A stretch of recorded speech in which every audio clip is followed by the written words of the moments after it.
मांगता, एक हाथ जोड़कर अर्ज करता हूँ कि इन्हों के सही अपने भाजपा के कैंडिडेट्स को, हमारे भाई सुमित जी को और हमें इतनी बेहद वोटों से जिता के दो कि हम अपने आप को सौभाग्य माने। राजनीतिक माए नौकरी छोड़ कर आए थे और तमाम हरियाणा में, कि मैं तो पंजाब में भी कोई सरकार कायम करा आज तक इतने लंबे अरसे में राजनीतिक में अपनी छवि बना कर ना, ये सब के बस की बात नहीं। आज यहाँ आए, यहाँ आने पर वार साहब मैं आपका जो है ना तहे दिल से स्वागत करता हूँ।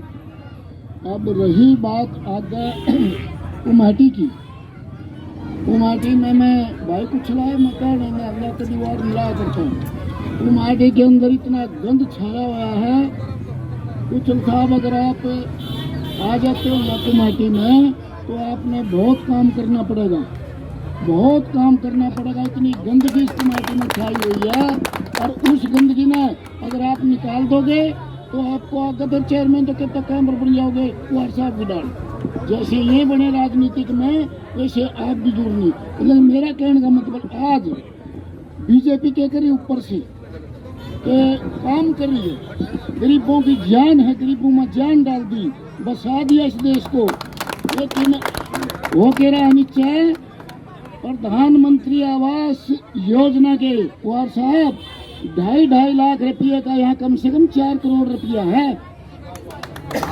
और जितना कोई मकान थोड़े मात्र लेवल पर अगर कुछ बने भी हैं तो 50-50 हजार रुपये लेकर लोगों ने बदमाशों ने ये मकान बनाए हैं लोगों के। और आज क्यों नहीं आए, गाड़ी की बात है, मैं रोज की बात कर रहा हूँ। तो इस कुमाटी को किस तरीके से डुबोया लोगों ने। और आज एक बात मैं और कहना चाहूँगा, आप तो पावरफुल, आप तो जो है ना हरियाणा की शान भी हो, हमारी भी शान है। तो इसके लिए जिन लोगों ने इतना घटियापन करा, जिन लोगों ने प्रधानमंत्री आवास योजना को तोड़ मोड़ दिया, मैंने को उनके खिलाफ सबसे बड़ा एक्शन आपने लेना चाहिए ताकि जो है ना बदमाशों का हाँ तो ये मैं आपके कान में डाली है। मैंने सिर्फ बात रही बात आगे, यहाँ जो है ना कांग्रेस मुक्त देश बन चुका है, इसमें कोई दो राय नहीं। और कांग्रेस ही आज हर तरीके के जो है ना षड्यंत्र रच के झूठ बोल के बोली बतेरे दिन इबादत इनकी कोई झूठ नहीं चलेगी। पार्टी का आपकी का राज रहेगा, हम आपके सिपाही की तरह काम करते रहेंगे। काम थोड़ा है, कहने तो बहुत कुछ चाहूँगा, मेरी थोड़ी बात को मान। भारत माता की, भारत माता की, वंदे वंदे। बहुत ही मान के हो भारतीय जनता पार्टी के जिला महामंत्री मेरे छोटे भाई करशन छोकर जी और बहुत ही सम्मानित सिंधालका नगर पालिका के चेयरमैन के उम्मीदवार अशोक कुच्छल जी और बहुत ही सम्मानित अंकित लोट, सुमित लोट। और आपकी जानकारी के लिए बताता हूँ, ये मेरा भांजा भी लगता है, इसका मामा हो मत लोटा, इसके मामा है, इसलिए चिंता ना करो। तुमने पार्षद नहीं, तुमने एक एमपी के लिए मिल गया, ठीक है। पार्षद का मामा जब एमपी होगा तो कामों को दिक्कत आएगी क्या। बैठ। और बहुत ही सम्मानित हमारे सिंगला साहब, हमारे मुकेश, मेरे अजीज और बहुत मेरे पुराने घनिष्ठ मित्र जो लंबे अरसे से हम इकट्ठे रहे हैं, और हमारे सुभाष कुमार जी, जसवीर जी, सम्मानित मंच, और इस वार्ड के पितातुल्य बुजुर्गों, साथियों, बहनों, अजीज प्यारे बच्चों। मेरे से पहले बोलने वाले वक्ताओं ने बड़े विस्तार से बताया चाहे केंद्र की सरकार है, प्रदेश की सरकार है, नगर पालिका, ये 3 इंजन इकट्ठे चलेंगे जब ये विकास होगा। इसलिए केंद्र में बीजेपी की सरकार है, प्रदेश में बीजेपी की सरकार है। और साथियों, आपके समालका में बीजेपी की छोटी सरकार ना बने तो विकास के काम हो नहीं सकते, क्योंकि हमारे प्रधान पार्षद पैसा सरकार से सरकार के आदमी ही लेकर आ सकते हैं।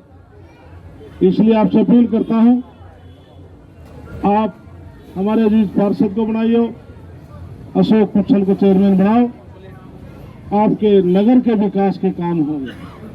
और दूसरी बात, हमारा नैतिक फर्ज वैसे बनता है, जैसे मुकेश जी बोल रहे थे कि आज पूरे सर्व अनुसूचित जाति समाज, उसको माननीय देश के प्रधानमंत्री नरेंद्र मोदी जी ने, राष्ट्रीय अध्यक्ष JP नड्डा जी ने, अमित शाह जी ने, विशेष तौर से मुख्यमंत्री जी ने, ओम प्रकाश धनखड़ ने, संगठन ने मेरे जैसे छोटे से कार्यकर्ता को जो राज्यसभा में भेजता है, इसलिए सर्व अनुसूचित जाति का सम्मान किया। इसलिए साथियों, कहने के लिए राज्यसभा का सदस्य है, ये बहुत बड़ा ऊंचा सम्मान है हमारे समाज के लिए। और दूसरी बात साथियों, देश के प्रधानमंत्री नरेंद्र मोदी जी छाती ठोक के कहते, मैं एक गरीब परिवार से मैं प्रधानमंत्री के पद पर आया हूं। कोरोना काल में जब देश का हर नागरिक चिंतित था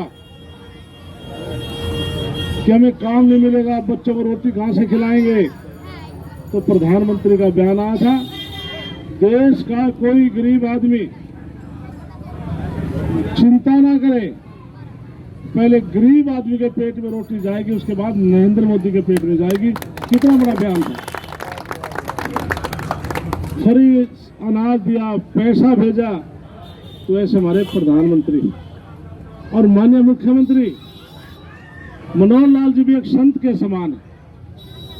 विशेष तौर से गरीब आदमियों के लिए मुख्यमंत्री जी ने एक योजना बनाई है, फैमिली आईडी। उसके माध्यम से पूरे प्रदेश का सर्वे हो चुका है। 1,80,000 से जिनकी इनकम कम है, उसको कैसे आगे बढ़ाया जाए, ये सरकार बढ़ाने का काम करेगी। दूसरी बात, लोग पेंशन करवाने के लिए बीच में दलाल पैसे खाते थे। अब जिस व्यक्ति की 60 साल की उम्र हो जाएगी, 1 महीना पहले कर्मचारी अधिकारी आपके घर आकर आपके फॉर्म पर साइन कराएंगे। आपको फॉर्म भरने की भी जरूरत नहीं है, खुद अधिकारी कर्मचारी आपके साइन कराएंगे और अगले महीने आपकी पेंशन आ जाएगी। इसी प्रकार से आयुष्मान कार्ड, जो प्रधानमंत्री जी ने 5 लाख का बीमा किया, पूरे देश में करोड़ों करोड़ों लोग पैसे के अभाव की वजह से इलाज नहीं करवा पाते थे, लेकिन माननीय मुख्यमंत्री जी ने, मनोहर लाल जी ने फैसला कर लिया, जिनकी 1,80,000 से इनकम कम है, हम उन सभी को आयुष्मान कार्ड भी देंगे, 5 लाख का बीमा, जो अपना बच्चों का इलाज करा सकते, खुद इलाज करा सकते। इसी प्रकार से BPL के लिए आप चक्कर काटते हैं, ये भी मुख्यमंत्री ने घोषणा कर दी, 1,80,000 से इनकम जिनकी कम है, हम सभी के BPL कार्ड भी बनाएंगे। तो गरीब आदमियों को, जैसे प्रधानमंत्री ने कहा, आज 2.5 लाख रुपए मकान के लिए मिलते हैं, 80,000 रुपये मरम्मत के लिए मिलते हैं, 10,000 राशि थी। हमारे अनुसूचित जाति की BPL परिवार की हमारी बहन विधवा, उसकी बेटी की शादी है, कांग्रेस के समय में 11,000 रुपये अनुदान राशि, कन्यादान राशि मिलती थी, लेकिन मनोहर लाल जी ने आज उस राशि को बढ़ा करके 71,000 रुपये कर दिया, 71,000 रुपये। और साथियों, सबसे बड़ा जो काम मैं आपको बताने जा रहा हूं, साथियों, 1947 में देश आजाद हुआ था, 66 में हरियाणा बना था। हमारे बुजुर्गों ने, हमारे महर्षियों ने, संतों ने हर सरकार के सामने गुहार लगाई कि भगवान महर्षि वाल्मीकि की जयंती, संत कबीरदास जी की जयंती, संत गुरु रविदास जी महाराज की जयंती, डॉक्टर भीमराव अम्बेडकर की जयंती को सरकारी तौर पर मनाए। साथियों, किसी ने नहीं हमारी बात को माना। 2014 में जब मनोहर लाल मुख्यमंत्री बने, हम सारे साथी कृष्ण बेदी, मैं और सारे विधायक, हम CM साहब के गए हैं, हमने प्रस्ताव रखा, 1 मिनट से पहले हमारे संतों के गुरुओं की जयंती को सरकारी तौर बनाने के लिए फैसला ले लिया। साथियों, और यहाँ तक भी नहीं, उन्होंने कहा कि इन संतों के और गुरुओं के नाम यूनिवर्सिटी बनाई जाएगी, शिक्षण संस्थाओं के नाम रखे जाएंगे। और हमें बड़े खुशी की बात है, पूरे हिंदुस्तान में कहीं भी महर्षि वाल्मीकि के नाम से कोई यूनिवर्सिटी नहीं है। मुंदड़ी गांव है कैथल के अंदर, माननीय मनोहर लाल जी ने वहां पर महर्षि वाल्मीकि संस्कृत यूनिवर्सिटी मुंदड़ी गांव के अंदर बनाई। कितना बड़ा सम्मान है साथियों। और अब परसों ही मैंने मुख्यमंत्री जी के साथ रोहतक में संत कबीरदास जी की जयंती थी, आज भी जयंती उनका आज है, तो उनको मैं नमन करता हूँ। ऐसे महान संत को जो मुख्यमंत्री का निवास स्थान है उसका नाम भी बदल करके संत कबीरदास कुटी रख दिया, तो कितनी बड़ी बात है। वहाँ आज मुख्यमंत्री की जो कोठी है उसका नाम भी साथी रख दिया। इसलिए जो सम्मान भारतीय जनता पार्टी ने हमारे सर्व अनुसूचित जाति समाज को दिया है, तो वैसे भाइयों मैं आपसे अपील करता हूँ, आप यदि नगर का और वार्ड का विकास चाहते हैं तो भारतीय जनता पार्टी का जी मेरा प्रत्याशी हमारे बीच में है, पार्षद और हमारे चेयरमैन साहब हैं, आप इनको बनाइए। और यदि आप किसी कारण से भावुक होकर आपने मन बदला, जैसे कुत्ते को मार के बंजारा फंसता था ऐसे फंसताना पड़ेगा, ये बात मैं कह के जा रहा हूँ। इसलिए आप विकास चाहते हैं तो भारतीय जनता पार्टी के पार्षदों को और हमारे चेयरमैन को बनाइए। मुझे पूरा विश्वास है, मुझे इस बात का ज्ञान है कि हर वार्ड के अंदर हमारे भाई कहीं कहीं चुनाव लड़ रहे हैं, लेकिन प्रजातंत्र में सभी का चुनाव लड़ने का अधिकार है। लेकिन आप समझदार हैं कि सरकार का जो प्रतिनिधि बनकर जाएगा तो उस वार्ड के अंदर नगर के अंदर विकास के काम होंगे। आपने मेरी बात सुनी, इसके लिए मैं आपका बहुत बहुत धन्यवाद करता हूँ। बहन जी, मैं आपका धन्यवाद करता हूँ। और मैं सबसे पहले देश के प्रधानमंत्री नरेंद्र मोदी जी का, हमारे JP नड्डा जी का, अमित शाह जी का, विशेष तौर से हरियाणा प्रदेश के मुख्यमंत्री का राव प्रकाश धनखड़ का, केंद्र और प्रदेश संगठन का धन्यवाद करता हूँ कि मेरे जैसे छोटे से कार्यकर्ता को ये सम्मान दिया। ये मेरा सम्मान नहीं, ये पूरे प्रदेश के अनुसूचित जाति का सर्व अनुसूचित जाति का सम्मान है। मैं केंद्र नेतृत्व को, प्रदेश नेतृत्व को मैं नमन करता हूँ।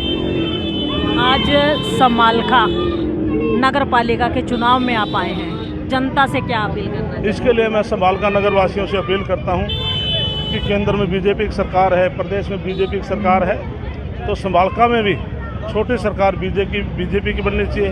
हमारे अशोक पुच्छल जी हमारे चेयरमैन के उम्मीदवार हैं और 17 वार्ड में उन्होंने सभी जगह सिंबल दिए हैं। इसलिए हम निश्चित तौर पर, मैं जैसे दोपहर बाद आया हूँ, मेरी 6वीं जनसभा है, इसमें लोगों का उत्साह देखकर मैं ये कह सकता हूँ कि सभी वार्डों में हमारे पार्षद जीतेंगे और हमारा चेयरमैन जीतेगा। अभी एक पूर्व पार्षद यहाँ पर थे, उन्होंने कहा कि नगर निगम में 2.5 लाख जो मिलते हैं मकान बनाने के लिए गरीब आदमी, उसमें भी 50-50 हज़ार की लोगों ने रिश्वत खाई। इसके लिए इस भ्रष्टाचार को कैसे खत्म करें? इसके लिए माननीय मनोहर लाल की सरकार में आप रोज अखबारों में आप छापते हैं, जो भी कोई भ्रष्टाचारी सामने आता है, कितने बड़े से बड़ा अधिकारी क्यों न, छोटा कर्मचारी क्यों न, तो सरकार सख्ती से उनके खिलाफ एक्शन लेती है। और कितने लोग सलाखों के बीच में इस प्रकार की धांधलियाँ यहाँ पर पाई गई, निश्चित तौर से हम इंक्वायरी कराएंगे चुनाव के बाद।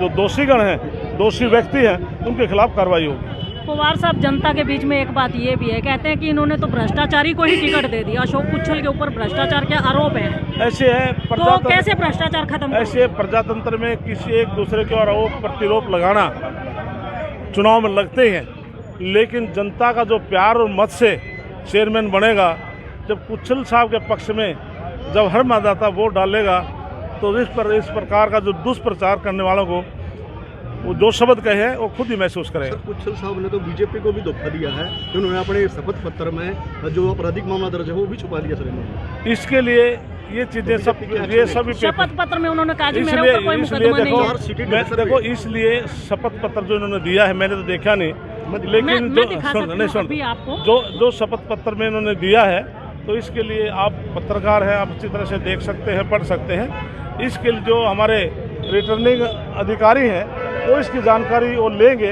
वही बता सकते हैं, क्योंकि रिटर्निंग अधिकारी इसलिए लगाए जाते हैं, सभी पेपरों की स्क्रूटनी होती है। तो इसके बारे में वही दे सकते हैं। अधिकारी ने तो रिटर्निंग अधिकारी ने तो नोटिस दे दिया है, लेकिन बीजेपी क्या एक्शन लेगी? दागी इसके लिए इसमें बीजेपी लेने कोई एक्शन नहीं ले सकती। इसमें एक्शन केवल इलेक्शन कमीशन की गाइडलाइन दे सकती है, इलेक्शन कमीशन ले सकता है। सर, हरियाणा जो चुनाव एक्ट है 1978 उसकी गाइडलाइन है कि वो जो जिसमें 10 साल से ज़्यादा या 10 साल से की उम्र का केस जो चल रहा हो तो वो चुनाव क्या पार्षद का भी चुनाव नहीं लड़ सकता, लेकिन इस बार 4 सीट हो चुका है ये सर। इसके लिए मित्र मैं आपसे कह सकता हूँ ये सारी चीज़ें इलेक्शन कमीशन के ज्यूरिडिक्शन की हैं, तो इसकी इंक्वायरी इलेक्शन कमीशन ने रिटर्निंग ऑफिसर और सहायक रिटर्निंग अफसर लगाए हैं।